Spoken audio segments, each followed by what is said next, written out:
What up, YouTube? So today's gonna be part 12 of the Honda Civic Jdm H22 swap with RBC manifold and B series throttle body and PLM headers. If you haven't been watching, this build's pretty much just being put back together. It was already H22 before, but we wanted to release some more horsepower since it only had DC headers, a really small intake AEM, which was legal. Really doesn't give you that much power. And then the RBC manifold, of course, because the H22 on stock has very a lot of restrictions, and most people port them out, but I've always been curious to see what an RBC manifold could do on an H22. Not too many videos out there, so that's why hopefully we'll see what this actual motor can do in this setup. Hopefully we can reach around 220 horsepower to the wheel. So anyways, today this video is going to be about pretty much getting everything together and getting the COP conversion kit complete with the engine harness installed. So I'm going to be installing that. So one thing that you do need to know when you're installing this kit, here's the instructions right here. So I actually had them install this part as far as repainting it and actually installing the little, I guess, the hardware that goes into for the COP. So one of the first things we do, they mandatory to do, is you got to depin A21 and A22. So I'm gonna find those right now, and then we'll come back and show you exactly which those are. And then pretty much we're gonna take they want you to use the harness side, so not this side, the actual engine harness, and then that we're going to depin those. And then this one's going to be our main power. The smaller one, I believe, is tack. And then this is just going to be a ground that can go right here or on the bottom, so it's more tucked. Other than that, the harness wire is already for the ECU is already ran inside. I'm going to go ahead and get the ECU, start plugging everything up. And then I'll figure out those wires to depin. And then we'll come back and start installing the engine harness. I actually want to clean it up a little bit and start getting everything installed. After that, we'll start getting to the rear disc conversion. So we still have that to do on this car. We already upgraded the fronts to the Integra, so we just got to finish that. And that's pretty much what this video is going to be about. The next one, we'll get the fuel all arranged and figured out, and then we should be able to start the car after that. So I'm going to go ahead and start getting all this computer situated, and then we'll come back and let you know what we did. Alright, we're back now, and we can go over a couple things we did so far. So I went ahead and ran this hose right here from the PCV valve to the intake manifold. I went ahead and cut the hose, so we got that to clear for the intake now, so the intake is back on. I ran the fuse box wiring back in, and then the engine harness. And then we got the ECU connected now. So this is the part of the harness that connects to the ECU that they got installed at the Burton Racing. And then these are the two wires, A21 and A22, which will be these two right here, the three pins or three wires from the right side, up at the top and bottom. So that's pretty much ready. I can start actually putting all this stuff up, but we're gonna get to the wiring harness actually, so we can start getting everything ran. So I was looking at the pins right here, and I thought it was the engine side. It looks like it's gonna be this side, because this is the side that has the male pins. So I guess I gotta take this plug off and then put these away. Pretty much I'll rewire this and look a little cleaner, and then we'll be using these two wires and then the ground for the distributor, and that should pretty much be it as far as wiring. So I'm gonna go ahead and start connecting the harness, and then we'll come back and see what we're gonna do. I think we're gonna we haven't did the valve cover gasket yet, so I gotta do that, and then we'll probably start getting on the rear disc conversion. I also installed this little cover as well, so it's getting there. So we're about to start getting to the harness, and then we'll come back.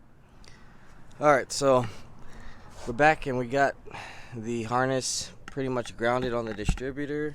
You can see it down there. And then the two wires I used from off of the actual engine harness, and then I plugged the bigger one was, I believe, the power, and then the smaller one is tack. So I'm pretty sure that's how it goes. These had nothing to actually do with it. I think these are the ones I have to cover, so I'll double check to make sure, but pretty much the engine harness is all installed. I just have to swap out injectors and then change the plugs, but we'll be doing that on the next video, which we'll be doing all fuel.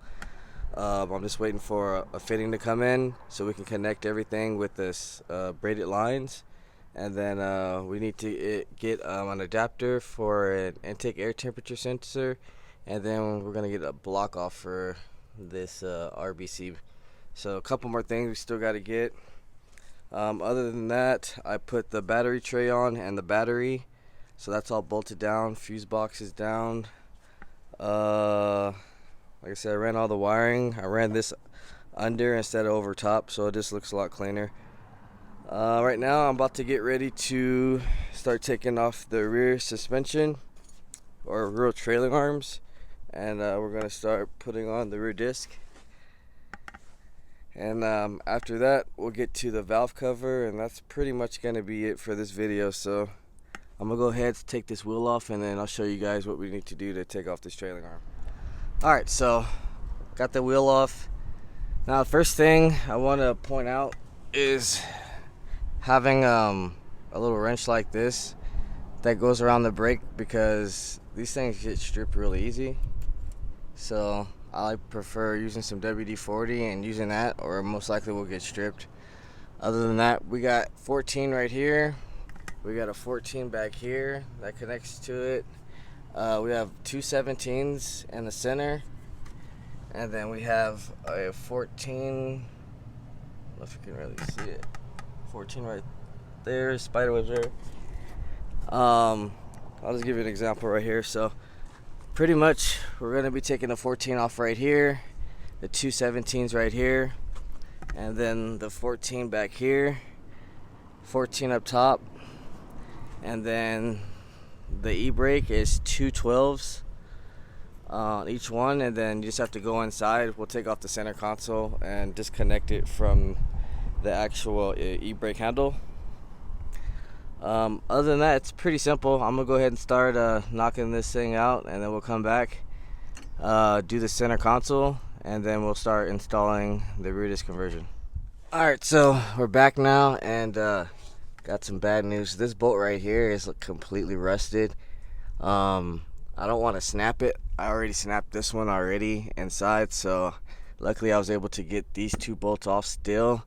I got the back one loosened, but probably gonna have to get a torch or something on this one to make sure I don't actually snap it in there. That's an alignment point, so like that's a little slider on that bolt behind it.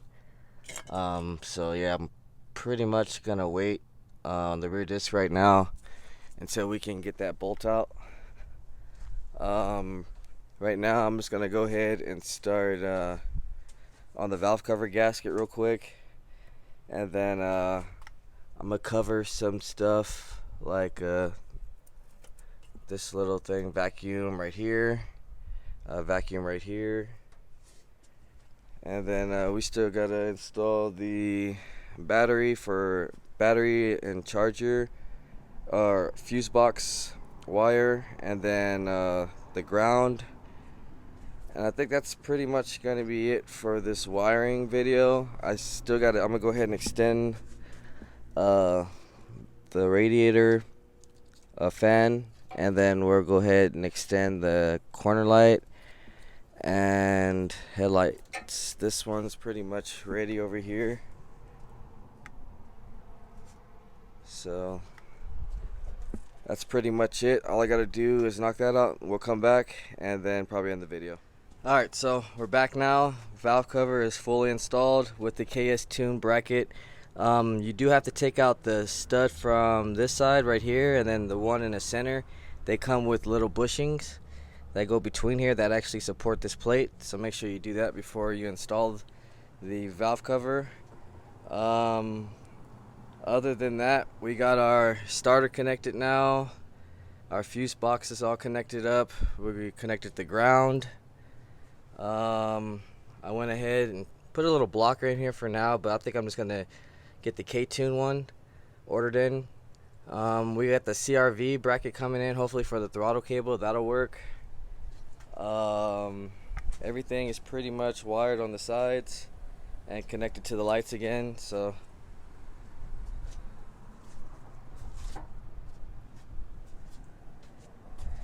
it's pretty much tucked for the lights. That's finished up. All the wiring is pretty much done. All we have to do is next video is connect the RSX Type S injectors. We're gonna swap over these plugs to the Type S plugs, and then we'll run our fuel lines, and I believe we just got to ground the motor, and I think it should start right up hopefully after that. So stay tuned for the next video, guys. If you haven't, like, share, subscribe, comment, let me know what you guys think, and see you guys on the next video.